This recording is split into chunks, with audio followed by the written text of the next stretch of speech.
This video is intended for audiences 18 and over.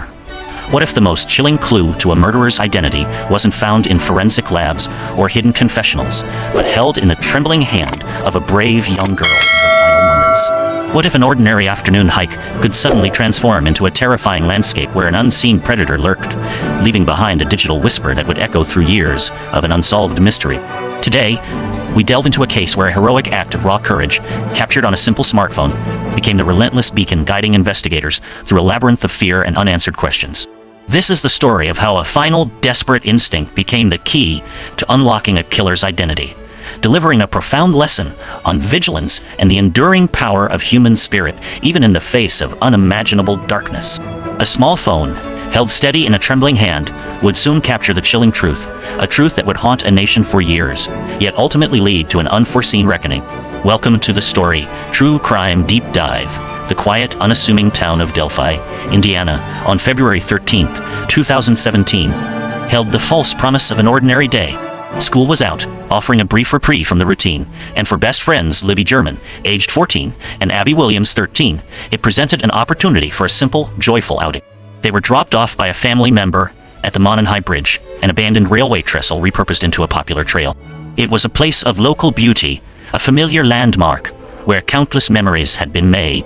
For Libby and Abby, it was to be another day of shared laughter, an afternoon spent capturing fleeting moments with their phones, just as teenagers do.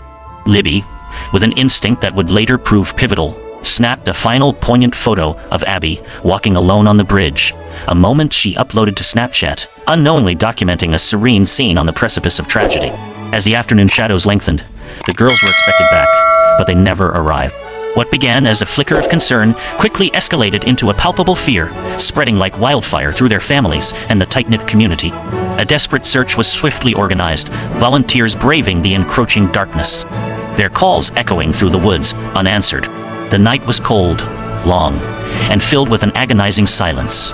Then, on Valentine's Day, the day meant for love and connection, the community's worst fears were brutally confirmed. The fate of both Abby and Libby was tragically revealed by a volunteer searcher. Their remains discovered approximately half a mile from the bridge, on private property nestled near the banks of Deer Creek. The discovery sent shockwaves far beyond the quiet Indiana town, igniting a national quest for answers. The investigation that followed immediately took an unprecedented turn, forever altering the landscape of true crime. In a move that displayed extraordinary presence of mind and courage, Libby German had managed to record her attacker on her cell phone. As a figure approached them on the bridge, Libby, sensing an imminent and profound danger, discreetly activated her phone's camera, capturing both audio and video.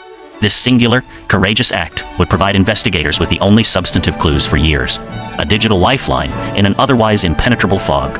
Law enforcement meticulously analyzed this precious evidence, eventually releasing 3 critical pieces to the public, hoping to jog a memory, to spark a recognition, to find a name for the ghost in the machine. First, there was the image, a grainy, pixelated still frame extracted from Libby's video. It depicted a man walking on the bridge, a white male clad in blue jeans, a blue jacket, and a brown hoodie. The media, along with a terrified public, quickly christened him the Bridge Guy, a faceless specter haunting the conscience of a nation. Then came the audio, a brief yet terrifying clip of a man's deep voice uttering a chilling command, "Guys, down the hill." These 3 words became the killer's digital signature, an indelible mark of his presence, forever seared into the collective memory of the case. Finally, the sketches. Initially, police released a composite drawing of a suspect appearing to be in his 40s or 50s, complete with a goatee and wearing a cap. However, in a perplexing pivot in 2019, they presented a second, distinctly different sketch portraying a much younger-looking man. This, they announced, was now the primary image, shifting the focus and adding another layer of confusion to an already bewildering case. For 5.5 grueling years, the silence from the killer was deafening, his identity a haunting void. The community of Delphi endured an insidious fear, the chilling realization that a perpetrator of such a heinous act likely walked among them, a shadow hidden in plain sight. The case became a source of immense public frustration, marked by baffling press conferences that offered few tangible updates and extended periods of silence from law enforcement. Investigators, meticulously safeguarding the specific details of the crime scene to prevent compromising their ongoing efforts, inadvertently amplified the public's anxieties. The evidence, though groundbreaking, initially spawned a deluge of tips, tens of thousands pouring in from across the nation. The FBI, Indiana State Police, and local authorities pursued countless leads, each path seemingly leading to yet another dead end. The Delphi murders became a constant, agonizing presence in national media and among true crime communities, a testament to the enduring mystery and the unwavering hope for justice. The breakthrough, a moment of profound relief interwoven with shock, finally arrived in October 2022. State police apprehended Richard M. Allen, a 50-year-old man who had lived and worked within Delphi itself. The arrest sent ripples of disbelief throughout the community. Allen was a licensed pharmacy technician at the local CVS, a man many residents knew, interacted with, and saw regularly.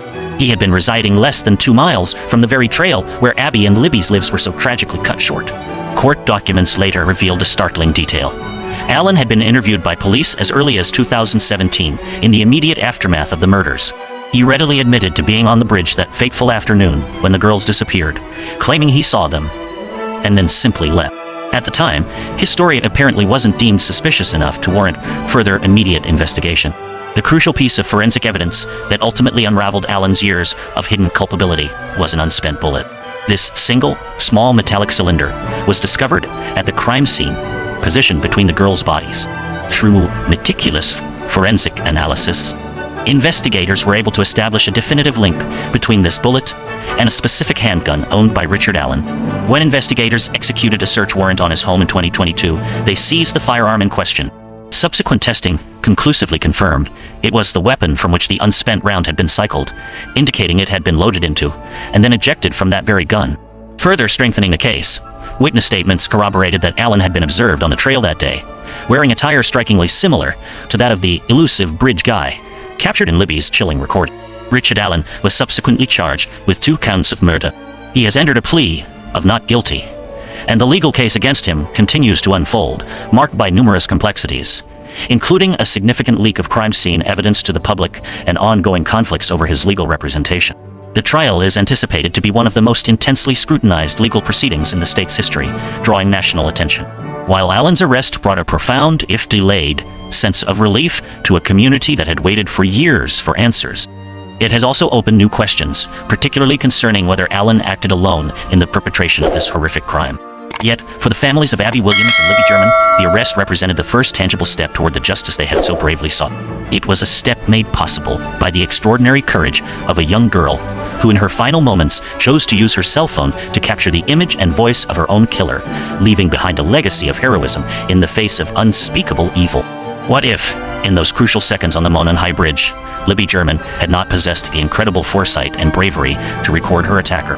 Imagine an alternate timeline, a chilling void, where that grainy photo and those 3 haunting words never existed. Without that digital footprint, the case might have dissolved into an abyss of speculation, a cold case file gathering dust on a shelf, its pages filled only with agonizing questions. The bridge guy would have remained a phantom, a whisper in the wind, his face and voice utterly unknown. The sheer weight of this hypothetical absence is staggering. Without Libby's recording, the initial sketches, confusing as they were, would have been the only visual leads, likely leading investigators down countless fruitless paths. The thousands of tips that poured in would have lacked a focal point, a concrete image or sound to anchor them.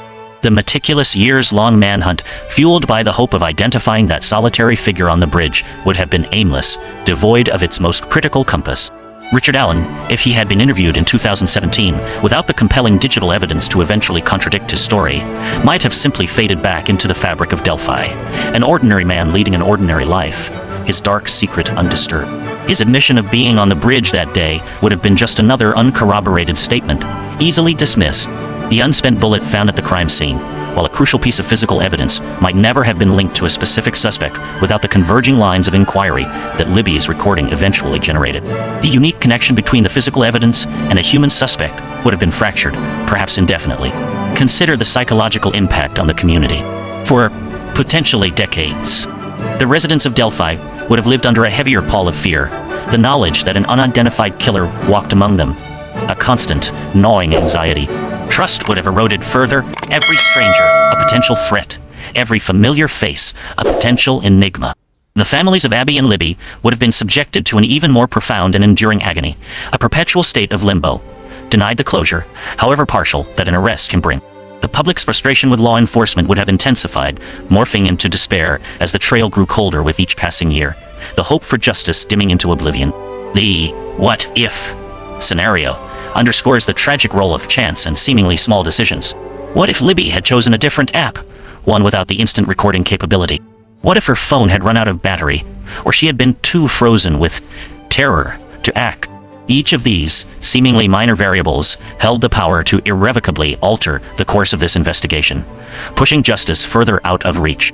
Libby German's heroic act, therefore, transcends mere evidence. It became an act of profound self-preservation, not just for herself, but for the future pursuit of truth. It highlights the often underestimated power of a single individual's actions, however small or desperate, in the face of overwhelming adversity. This case powerfully distills a core lesson that resonates across all walks of life. True safety often begins with trusting your deepest instincts and empowering yourself with tools that allow you to act decisively, even when fear threatens to paralyze you. The perpetrator's manipulation relied on the assumption of isolation and vulnerability, that his victims would be silenced, leaving no trace. Libby's actions defied this. Her courage ripped through the intended secrecy, exposing the darkness and ultimately setting the stage for his eventual unmasking. The psychology at play here is one of calculated control versus an unyielding will to survive, and in so doing, to speak from beyond. This case serves as a powerful reminder that our intuition is often our first and most vital line of defense. It underscores the critical importance of situational awareness, even in places we deem safe and familiar. Moreover, it highlights how modern technology, when used judiciously and with purpose, can become an unexpected shield, transforming a moment of terror into a pivotal piece of evidence. Here are 3 specific, actionable tips to empower yourself in navigating the complexities of personal safety in today's world. 1. Cultivate and trust your intuition. Pay close attention to that subtle feeling of unease, the prickling sensation that something is not quite right. True crime cases repeatedly demonstrate that victims often experienced a gut feeling, a red flag they might have dismissed. Learning to acknowledge and respond to these internal warnings can be a powerful preemptive measure. If a person or a situation makes you feel uncomfortable, disengage immediately. Your safety is paramount, and you owe no one an explanation for prioritizing your well-being. 2. Leverage technology for personal security. Your smartphone is more than just a communication device. It can be a discreet safety tool. Familiarize yourself with quick recording features or emergency contact shortcuts. Share your location with trusted friends or family when you are venturing out alone or into unfamiliar areas. There are apps designed for personal safety that can alert contacts or even discreetly record audio-video with a simple tap. However, the true lesson here is about being aware of your surroundings, and if something feels off, activating recording or communication features, e.g. before a situation escalates. This preemptive action, as demonstrated by Libby, can be invaluable. 3. Practice situational awareness and develop an exit strategy. Always be aware of your environment, regardless of how safe or familiar it seems.